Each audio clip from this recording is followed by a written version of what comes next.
bring in former House Majority Leader Eric Cantor right now. Congressman, good to see you.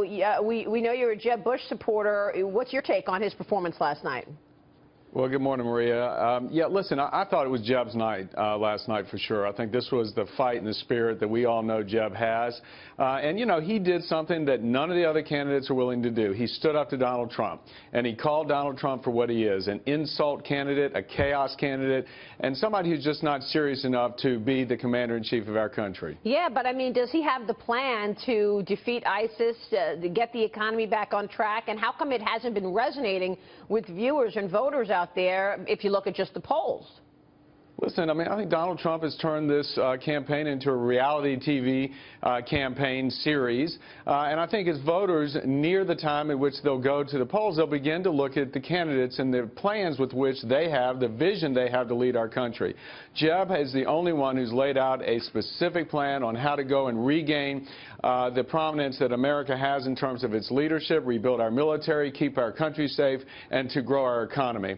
And I think that came through last night as Jeb once again he was the only one who did what none of the others did, who actually took on Donald Trump and called him out for what he's doing and what he is. Here's Kevin Kelly.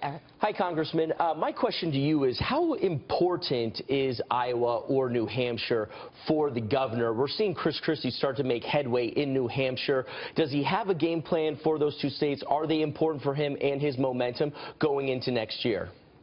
There's no question. Listen, all the states are important. The early states are particularly important just because the rest of the country is watching what the primary voters are going to do there.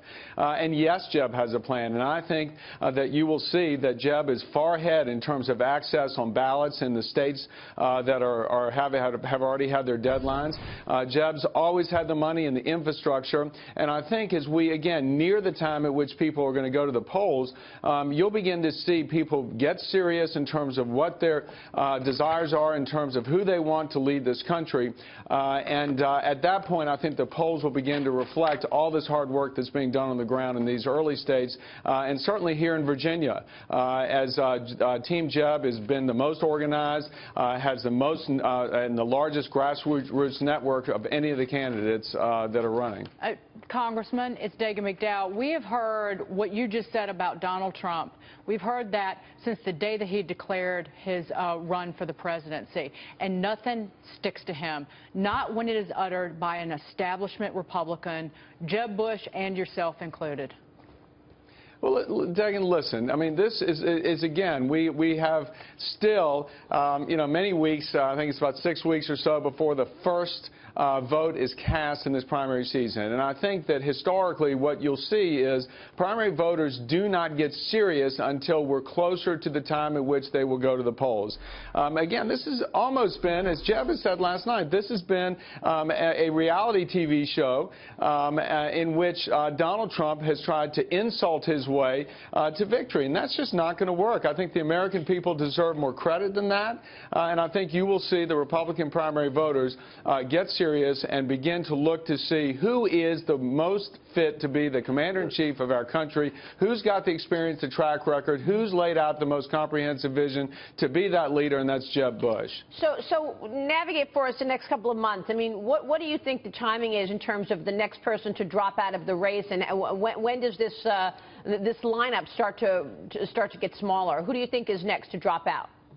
You know, I'll leave that to the pundits and the pollsters. And again, I think now what we have seen that the polls have pretty much tracked historic trends, and that is it's very difficult to figure out what likely voters, what that universe looks like, and what those likely voters will do this far out. You're still 6+ weeks out in terms of getting to the first vote that will be cast in Iowa, and then in rapid succession after that, you've got the February early states, and then come the tremendous surge of states like Virginia and others, at which we'll see primary voters go and finally get serious about who they believe is the best to be commander-in-chief, not the best in terms of entertainment, not the one to watch who will hurl the best insult, but one that actually has a vision and has demonstrated, as Jeb has for 8 years as governor of one of our largest, most dynamic states, a governor that could, and a leader that could execute on that vision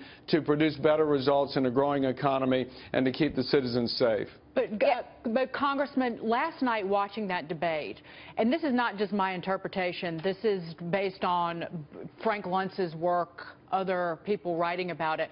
You had substance coming from the likes of Rubio and Cruz, even though they were arguing with one another, and Chris Christie.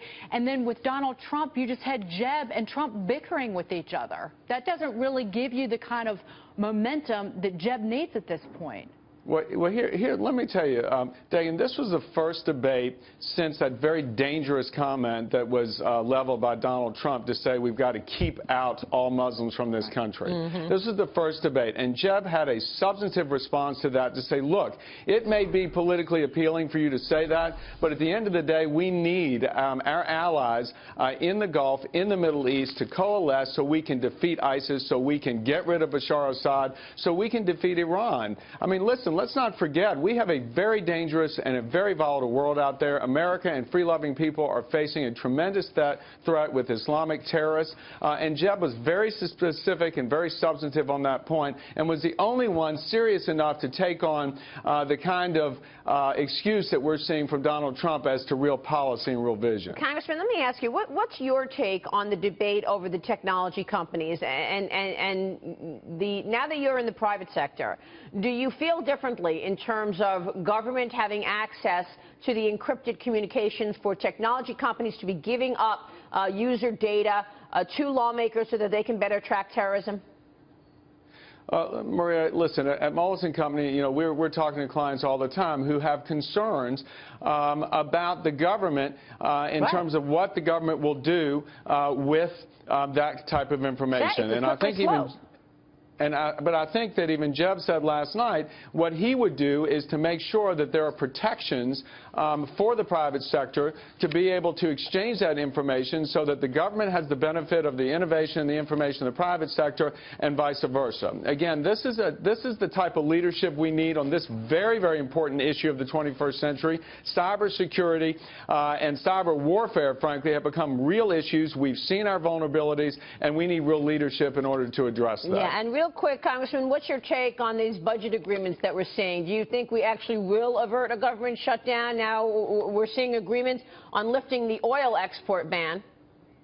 Oh, I think definitely we'll avoid a government shutdown. I think after the shutdown in 2013, and frankly, it was not discussed last night, obviously, because it was much more of a national security debate, but individuals on that stage, some of whom played a very prominent role in bringing about the shutdown in 2013. Again, indicators about what leadership is and is not. But yes, I think Speaker Ryan and Kevin McCarthy and others in the House working with Mitch McConnell in the Senate will avoid a shutdown. All right, we will leave it there. Congressman, good to see you. Thanks so much. Absolutely. Congressman Eric Cantor joining us there now with Moelis & Company. Future